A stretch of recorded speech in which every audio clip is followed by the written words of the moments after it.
Hola, qué gusto darte la bienvenida. En los próximos minutos estaré dándote un recorrido por el modelo de desarrollo de condominio, un modelo diseñado para usarse en escenarios en los que se tenga la intención de desarrollar y luego vender una estructura de condominio, y con ello obtener una comprensión sólida en cuanto a la viabilidad financiera de un proyecto de condominio en venta.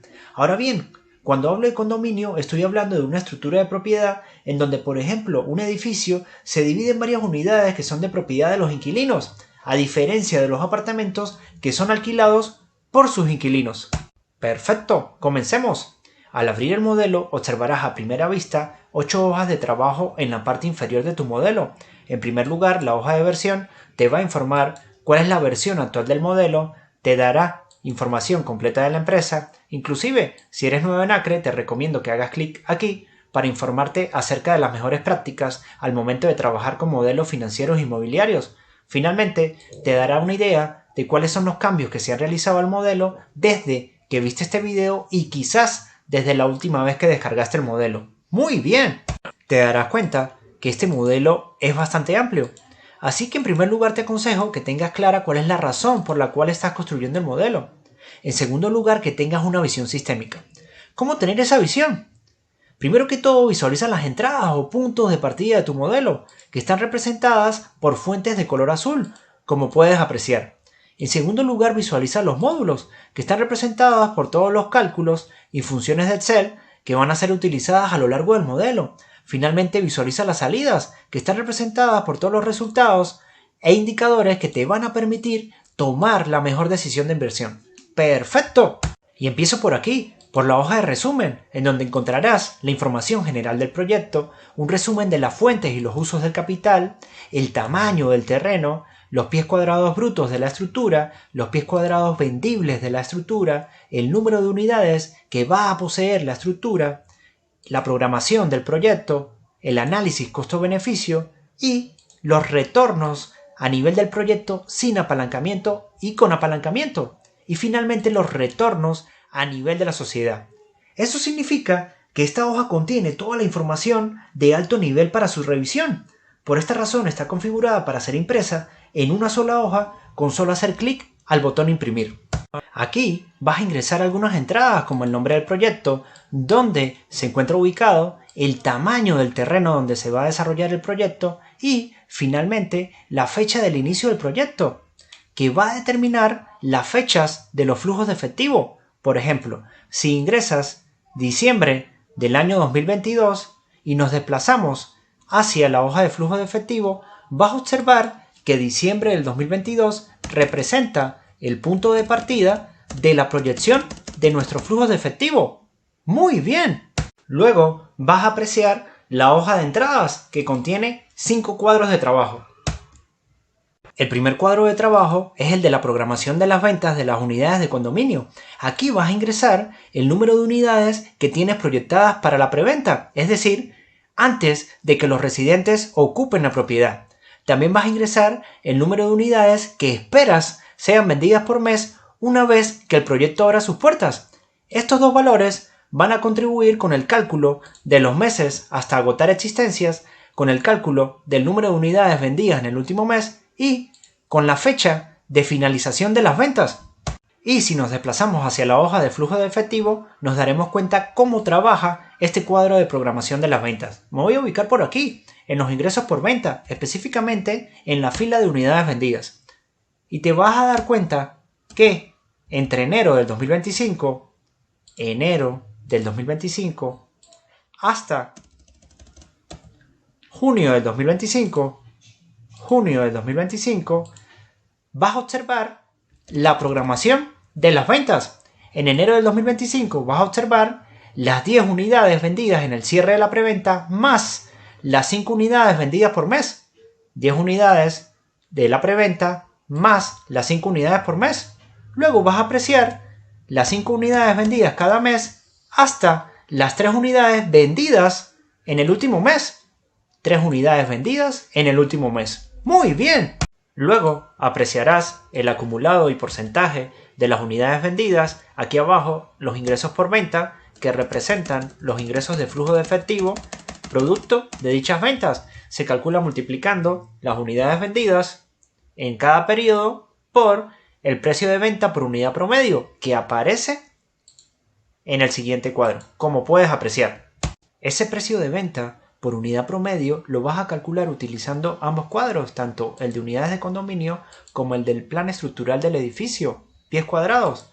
Si te fijas, es E22 por E23. E22 lo vas a calcular dividiendo los pies cuadrados vendibles entre el total de las unidades, y E23 es una entrada. Aquí vas a ingresar el precio de venta promedio por pie cuadrado de la estructura. Las entradas a este cuadro del plan estructural del edificio seguramente las vas a ingresar con la ayuda del arquitecto del proyecto, quien te va a informar, por ejemplo, cuántos son los pies cuadrados vendibles en cada piso de la estructura, quien te va a informar acerca de las medidas del estacionamiento, de las amenidades, de las áreas de mecánica, electricidad y plomería. Inclusive, en este cuadro vas a ingresar el tipo de unidad que existe en cada piso de la estructura. Es una información bien importante porque es algo que vas a estar evaluando, que vas a estar comparando con el mercado, visualizando qué están haciendo algunos competidores potenciales. Y toda esta información va a fluir a la hoja de resumen, como puedes apreciar. A continuación, vas a observar el cuadro de gastos operativos en la preventa, que básicamente te da la capacidad de trabajar con las cuotas que debes pagar a la junta de condominio. También puedes trabajar con los impuestos que vas a deber mientras sigas siendo el dueño de las unidades. Fíjate que aquí puedes ingresar la tasa y el valor de tasación de la propiedad para finalmente calcular la deuda tributaria anual. Aquí puedes ingresar cualquier ítem relacionado con la junta de condominio y finalmente aquí puedes ingresar los gastos que se van a originar de las ventas de las unidades. Toda esta información va a fluir a la hoja de flujo de efectivo, específicamente aquí en los ingresos por venta. Cuotas de condominio, gastos de venta e impuestos. Y fíjate cómo las cuotas de condominio dependen de las unidades vendidas, los gastos de venta dependen de los ingresos por venta y los impuestos dependen de las unidades vendidas y por supuesto de los ingresos por venta. Finalmente, vamos a calcular los ingresos netos restándole a los ingresos por venta las cuotas de condominio, los gastos por venta y los impuestos, como puedes apreciar. Muy bien. Luego vas a apreciar un cuadro de trabajo de los supuestos de financiamiento. Te explico en qué consiste esto. Este modelo ha sido diseñado sin usar referencias circulares. De esta manera, el cronograma de financiamiento está construido evitando referencias circulares. La reserva de interés es calculada sobre la base del saldo pendiente del préstamo durante la construcción. Finalmente, estamos calculando los pagos de intereses de un préstamo que ya está considerando los pagos de intereses en el presupuesto de desarrollo. La pregunta sería, ¿cómo logro evitar este modelo las referencias circulares? Te explico. Primero que todo, este modelo considera el costo total del proyecto antes de la reserva de interés. Estoy hablando del costo total del proyecto con prefinanciamiento. Luego, este modelo ejecuta el cronograma de financiamiento sin calcular ninguna reserva de interés dentro de él. Es ahí donde entra en juego el Loan to Cost Control o el préstamo al costo control, el cual dimensiona la deuda antes de la reserva de interés, evitando de esta manera las referencias circulares. Y, finalmente, calibramos el Loan to Cost o el préstamo al costo utilizando la reserva de interés y las tarifas del préstamo. Para ello vamos a utilizar la herramienta Solver. Aquí a la derecha hay un paso a paso de cómo utilizar esta herramienta. Sin embargo, más adelante voy a ingresar un Loan to Cost Control distinto para que veamos cómo se utiliza. Muy bien. Ahora vamos a hablar del costo total del proyecto antes de la reserva de interés. Para ello me voy a desplazar hacia la hoja de presupuesto. Aquí tienes la opción de agregar 6 categorías principales de presupuesto o 6 categorías de uso de capital, como puedes apreciar. Y tienes la opción de editar 5 de esas categorías, como puedes apreciar, excepto la de adquisición o compra del terreno. Todo ello fluye a la hoja de flujo de efectivo. Aquí vas a notar el flujo de efectivo de la construcción. Y fíjate que aquí, en la parte izquierda, están agrupados cada categoría del presupuesto principal o cada categoría del uso de capital. Por ejemplo, vamos a aperturar los costos directos. Aquí vas a anotar cada subcategoría de los costos directos. ¡Perfecto! Luego vas a apreciar el detalle de presupuesto de cada subcategoría. Aquí puedes elegir el mes en el que inicia ese costo. Aquí puedes elegir el mes en el que finaliza ese costo. Y luego vas a elegir el método de crecimiento para pronosticar dicho costo. Tienes 4 opciones: la curva de campana, crecimiento constante, decrecimiento constante o personalizado. Si eliges la curva de campana, tienes la opción de determinar cómo se va a comportar esa curva de campana. Si eliges la línea recta, el modelo va a utilizar una desviación estándar muy alta, precisamente para transformar esa curva de campana en una línea recta. Y fíjate que aquí está el detalle del presupuesto. En este caso son 4 millones correspondientes a la preparación del terreno, que se van a distribuir entre el mes 5 y el mes 8. Mes 5 y mes 8. Como es una línea recta, los costos se distribuyen de la misma manera entre dichos meses. ¡Muy bien! También pudieses elegir que la curva de campana se comporte de forma empinada. Voy a cambiar aquí el mes de finalización de los costos para que apreciemos ese comportamiento de mejor manera. Si eliges empinada, significa que la desviación estándar es bastante baja. Por lo tanto, los costos se van a concentrar de mayor manera hacia la mitad del periodo, que sería aproximadamente en el mes 8, como puedes apreciar. Y fíjate que los costos son más bajos en el inicio y en el final de tu periodo de proyección. Por el contrario, si eliges plana, la curva de campana se va a suavizar, sinónimo de que la desviación estándar es más alta, y puedes apreciar cómo los costos se distribuyen de forma más uniforme durante tu periodo de proyección. También pudieses elegir un método de crecimiento distinto, por ejemplo el de crecimiento constante, y en este caso esta columna no va a influir en la proyección de tus costos, y puedes apreciar cómo los costos comienzan con un valor muy bajo y crecen de forma constante hasta alcanzar el valor más alto hacia el final de tu periodo de análisis.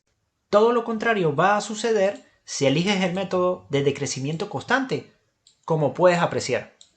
Finalmente pudieses elegir el método personalizado y vas a observar cómo esta celda y esta celda se tornan de color rojo, sinónimo de que no has detallado correctamente el presupuesto referente a esa subcategoría del costo directo. En este caso sería la preparación del terreno. La pregunta sería, ¿cómo detallar correctamente ese presupuesto?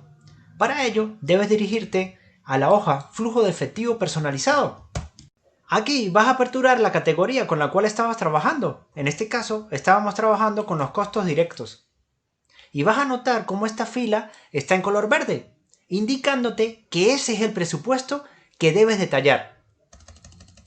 Faltan por asignar 4 millones. Yo voy a asignar 2 millones en el mes 5 de forma personalizada. Ok. Y 2 millones en el mes 6. Puedes agregarlo en el mes que tú desees. Y vas a notar cómo toda esta fila se colocó en color verde, sinónimo de que ahora sí has detallado correctamente el presupuesto. Tienes un presupuesto de 4 millones y has asignado los 4 millones. De hecho, si nos regresamos a la hoja de flujo de efectivo, vas a notar cómo esta celda y esta celda ya no están en color rojo. ¡Muy bien! Voy a agrupar los costos directos.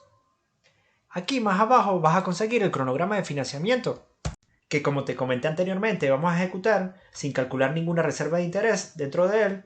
Luego usamos el Loan to Cost Control para dimensionar la deuda antes de la reserva de interés, evitando referencias circulares, y finalmente calibramos el préstamo al costo con la reserva de interés y las tarifas del préstamo.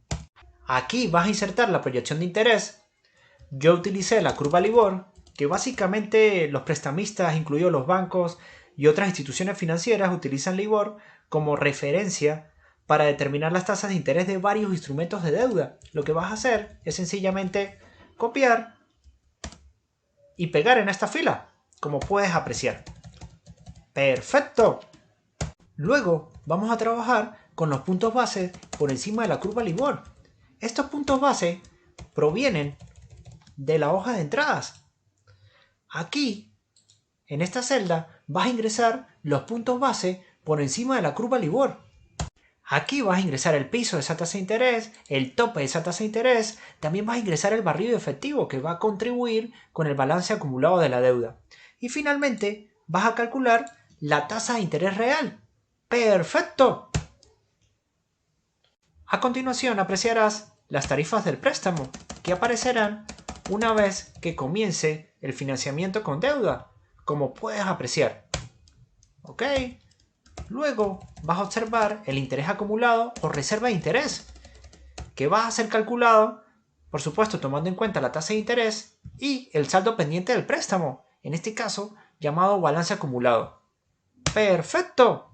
En la parte inferior de tu hoja de flujo de efectivo vas a apreciar el flujo de efectivo neto, sin apalancamiento y con apalancamiento, y el cálculo de sus respectivas métricas, tasa interna de retorno, múltiplo de capital y el beneficio o ganancia. Finalmente, puedes apreciar el total de la deuda con reserva de interés, la deuda previa a la reserva de interés, el total de los costos de la construcción previo a la reserva de interés y las tarifas del préstamo, y el total de los costos de la construcción tomando en cuenta las tarifas del préstamo y las reservas de interés. ¡Perfecto! Ahora voy a desplazarme a la hoja de flujo de efectivo anual, que te va a mostrar un claro balance de cómo se comporta el flujo de efectivo de construcción, de cómo se comportan los ingresos por venta, de cómo se comporta el cronograma de financiamiento y de cómo se comporta el flujo de efectivo neto anualmente. El módulo de flujo de efectivo en cascada, correspondiente a la última hoja de tu modelo, lo voy a explicar en un próximo post. Para terminar, voy a desplazarme a la hoja de entradas. Aquí voy a ingresar un Loan to Cost Control distinto para que observemos cómo calibramos el Loan to Cost con la reserva de interés y las tarifas del préstamo. Vamos a asignar un 70%, me voy a la pestaña Data, uso el Solver, el objetivo sería N11 con un valor del 70%, celda variable N10, aplico el Solver, espero unos segundos, ok, y hemos recalibrado el Loan to Cost con la reserva de interés y la tarifa del préstamo. Ahora vamos a suponer que queremos que la tarifa del préstamo sea 1% de la deuda. Para ello debemos ingresar manualmente esa tarifa. En este caso sería el 1% de la deuda. Ok. Vamos a recalibrar el Loan to Cost. Me voy a la pestaña Data, uso nuevamente el Solver. Objetivo N11 con un valor del 70%, celda variable N10, aplico el Solver. Ok. Y muy bien, hemos recalibrado el Loan to Cost con la reserva de interés y las tarifas del préstamo. Y ahora la tarifa del préstamo es 1% de la deuda. Y con esto me despido del modelo de desarrollo de condominio. Si tienes alguna pregunta, házmelo saber. Muchas gracias por tu atención.